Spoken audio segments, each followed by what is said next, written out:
एक बार गोस्वामी तुलसीदास जी को परम इच्छा हुई कि वे श्री जगन्नाथ जी के दर्शन करें। वे लंबी यात्रा करते हुए, मार्ग की कठिनाइयों को सहते हुए अंततः श्री जगन्नाथपुरी पहुंचे। जब मंदिर पहुंचे तो वहां भजन कीर्तन, घंटों की गूंज और भक्तों की श्रद्धा देख उनका हृदय आनंद से भर गया। जब उन्होंने मंदिर में प्रवेश किया और श्री जगन्नाथ जी का दर्शन किया तो उनके मन में एक विचित्र सी उदासी छा गई। उन्होंने देखा कि विग्रह में न तो श्री राम जैसा तेज था, न धनुष बाण, न सिंहवत वक्षस्थल, न लंबी भुजाएं। वे सोचने लगे, यह हस्तपाद विहीन गोल नेत्रों वाला लकड़ी का विग्रह तो मेरे आराध्य श्री राम कैसे हो सकते हैं? यह तो मेरा इष्ट नहीं, मेरा राम तो सौंदर्य की प्रतिमूर्ति है। विस्मय और असंतोष से भरकर वे मंदिर से बाहर आ गए और एक वृक्ष के नीचे बैठ गए। रात हो गई थी। मार्ग की थकान, भूख प्यास और अब यह मानसिक द्वंद्व। तुलसीदास जी अत्यंत क्लांत और उदास हो चुके थे। रात के समय अचानक एक बालक पुकारता हुआ वहां आया। अरे बाबा, तुलसीदास कौन है? तुलसीदास कौन है?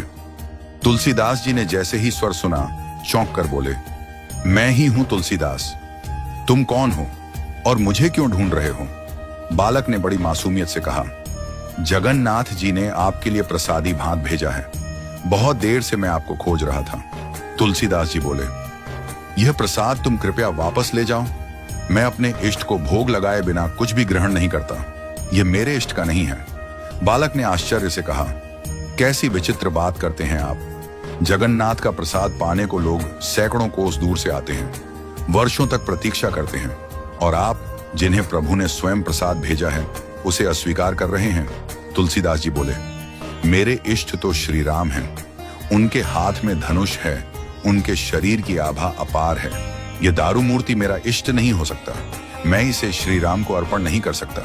तभी बालक मुस्कुराया और बड़े सौम्य स्वर में बोला, बाबा, आपने अपने ही ग्रंथ रामचरितमानस में ऐसा वर्णन किया है, बिनु पद चली सुनी बिनु काना, कर बिनु कर्म करी विधि नाना, आनन रहित सकल रस भोगी, बिनु वाणी बक्ता बड़ जोगी। तब क्या आपने झूठ लिखा? क्या वह राम आपके इन तर्कों से परे नहीं है? बालक के ये वचन सुनते ही तुलसीदास जी के नेत्रों से अश्रुधारा बह निकली। उनके हृदय में ऐसा स्पंदन हुआ मानो प्रभु ने स्वयं उन्हें स्पर्श कर दिया हो। वे मौन हो गए, नतमस्तक होकर बालक की ओर देखने लगे।